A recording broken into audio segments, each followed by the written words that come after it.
ကဘာဦးကျန်းတဲ့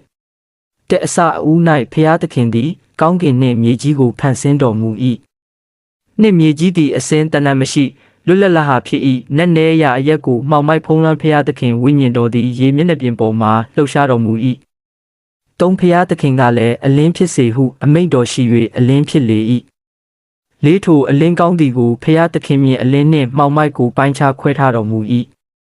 ငါအလင်းကိုနေဟုသောအမည်ဖြင့်နှင့်မှောင်မိုက်ကိုညဟုသောအမည်ဖြင့်ပင်ခေါ်ဝေါ်သမုတ်တော်မူ၍ညဦးနှင့်နနက်သည်ပထမနေ့ရက်ဖြစ်လေ၏6တဖန်ဖျားသခင်ကရေအလယ်မိုးမျက်နှာချက်ဖြစ်စေရေးနှင့်ရေချင်းချာနာစေဟုအမိန့်တော်ရှိသဖြင့်9မိုးမျက်နှာချက်ကိုဖျားသခင်ဖန်ဆင်းတော်မူ၍မိုးမျက်နှာချက်အောက်ရှိသောရေနှင့်မိုးမျက်နှာချက်အပေါ်ရှိသောရေကိုပိုင်းခြားတော်မူသည့်အတိုင်းဖြစ်လေ၏ရှစ်မိုးမျက်နှာချက်ကိုလည်းမိုးကောင်းကင်ဟူသောအမည်ဖြင့်ဖျားသခင်ခေါ်ဝေါ်သမုတ်တော်မူညဦးနှင့်နနက်သည်ဒုတိယနေ့ရက်ဖြစ်လေ၏ကိုတဖန်ဖျားသခင်ကမိုးကောင်းကင်အောက်ရှိသောရေစုဝေးစေကုန်းပေါ်စေဟုအမိန့်တော်ရှိသည့်အတိုင်းဖြစ်လေ၏တဆက်ကုန်းကိုမြေဟူသောအမည်ဖြင့်ပင်ရေစုဝေးရာကိုပင်လယ်ဟူသောအမည်ဖြင့်ပင်ဖျားသခင်ခေါ်ဝေါ်သမုတ်တော်မူ၍ထိုအမှုအရာကောင်းသည်ကိုဖျားသခင်မြင်တော်မူ၏ဆဲတဖန်ဖျားသခင်ကမြေသည်မြက်ပင်ကိုလက်ကောင်းစပါးသည်ကိုဖြစ်စေသောစပါးပင်ကိုလက်ကောင်းမြေပေါ်မှမျိုးစေ့ပါလျက်တတိမျိုးကိုဖြစ်စေသောတစ်ပင်ကိုလက်ကောင်းပေါက်စေဟုအမိန့်တော်ရှိသည့်အတိုင်းဖြစ်လေ၏ဆဲနှင့်မြေသည်မြက်ပင်ကိုလက်ကောင်းစပါးသည်မျိုးကိုဖြစ်စေသောစပါးပင်ကိုလက်ကောင်းမိမိ၌မျိုးစေ့ပါလျက်တတိမျိုးကိုဖြစ်စေသောတစ်ပင်ကိုလက်ကောင်းပေါက်စေ၏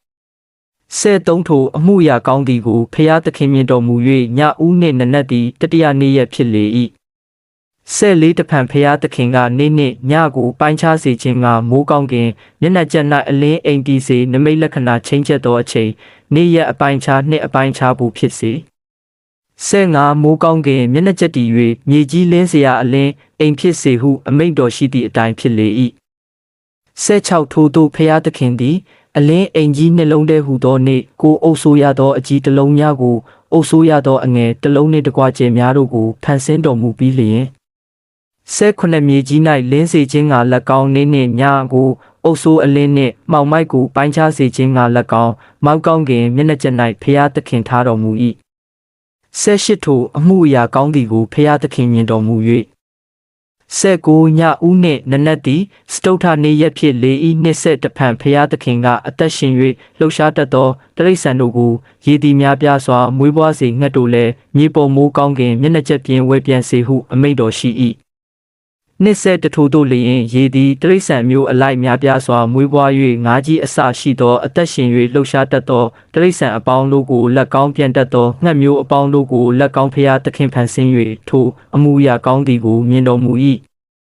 နှစ်ဆက်နှစ်ဖျားသခင်ကလည်းများပြားစွာမွေးပွားကြလော့ပင်လယ်ရေများကိုပြည့်စေကြလော့ငှက်တို့လည်းမြေပေါ်၌များပြားစေတည်းဟုထိုတိရစ္ဆာန်တို့ကိုကောင်းကြီးပေးတော်မူ၍နှစ်ဆက်3ညဦးနှင့်နနက်သည်ပစ္စမနေ့ရက်ဖြစ်လေ၏နှစ်ဆက်4တဖန်ဖျားသခင်ကမြေသည်အသက်ရှင်သောတရဝမျိုးလေးဟုသောသားရင်တို့ကိုလက်ကောင်းသွားတတ်သောတိရစ္ဆာန်တို့ကိုလက်ကောင်းသားရဲမျိုးတို့ကိုလက်ကောင်းမွေးပွားစေဟုအမိန့်တော်ရှိသည့်အတိုင်းဖြစ်လေ၏နှစ်ဆက်5ထိုသို့ဖျားသခင်သည်သားရဲမျိုးသားရင်မျိုးမြေပေါ်မှတွားတတ်သောတိရစ္ဆာန်မျိုးအပေါင်းတို့ကိုဖန်ဆင်း၍ထိုအမှုရာကောင်းသည်ကိုမြင်တော်မူ၏နှစ်ဆက်6တဖန်ဖျားသခင်ကငါတို့ပုံသဏ္ဍာန်နှင့်အညီတတန်တန်တဲ့လူကိုဖန်ဆင်းကြစို့သူသည်ပင်လယ်ငါးတို့ကိုလက်ကောင်းမိုးကောင်းကင်ငှက်တို့ကိုလက်ကောင်းသားရင်တို့ကိုလက်ကောင်းမြေတစ်ပြင်လုံးနှင့်တကွမြေပေါ်မှတွားတတ်သောတိရစ္ဆာန်အပေါင်းတို့ကိုလက်ကောင်းအုပ်ဆိုးစေဟုအမိန့်တော်ရှိ၏နှစ်ဆက်9ထိုသို့ဖျားသခင်သည်မိမိပုံသဏ္ဍာန်နှင့်အညီလူကိုဖန်ဆင်းတော်မူ၏ဖျားသခင်၏ပုံသဏ္ဍာန်တော်နှင့်အညီလူယောက်ျားလူမိန်းမကိုဖန်ဆင်းပြီးလျှင်နှစ်ဆက်8အချင်းတို့များပြားစွာမွေးပွားကြလော့မြေကြီးကိုပြည့်စေ၍နိုင်ကြလော့ပင်လယ်ငါးတို့ကိုလက်ကောင်းမိုးကောင်းကင်ငှက်တို့ကိုလက်ကောင်းအသက်ရှင်၍မြေပေါ်မှလှုပ်ရှားတတ်သောတိရစ္ဆာန်အပေါင်းတို့ကိုလက်ကောင်းအုပ်ဆိုးကြလော့ဟုမိန့်တော်မူ၍သူတို့ကိုကောင်းကြီးပေးတော်မူ၏နှစ်ဆက်9ဖျားသခင်ကလည်းကြည့်ရှုလော့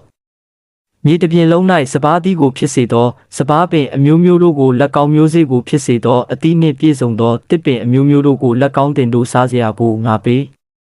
3ဆက်မြေသားမိုးကောင်းကင်ငှက်အသက်ရှင်၍မြေပေါ်မှာတွားတတ်သောတိရစ္ဆာန်မျိုးအပေါင်းတို့စားเสียဖို့မြက်ပင်အမျိုးမျိုးတို့ကိုငါပေးမည်ဟုမိန့်တော်မူသည့်အတိုင်းဖြစ်လေ၏ 31ဖျားသခင်သည်မိမိဖန်ဆင်းသမျှသောအရာတို့ကိုကြည့်ရှုလျင်အလွန်ကောင်းသည်ကိုမြင်တော်မူ၍ညဦးနှင့်နနက်သည်ဆဋ္ဌမနေ့ရက်ဖြစ်လေ၏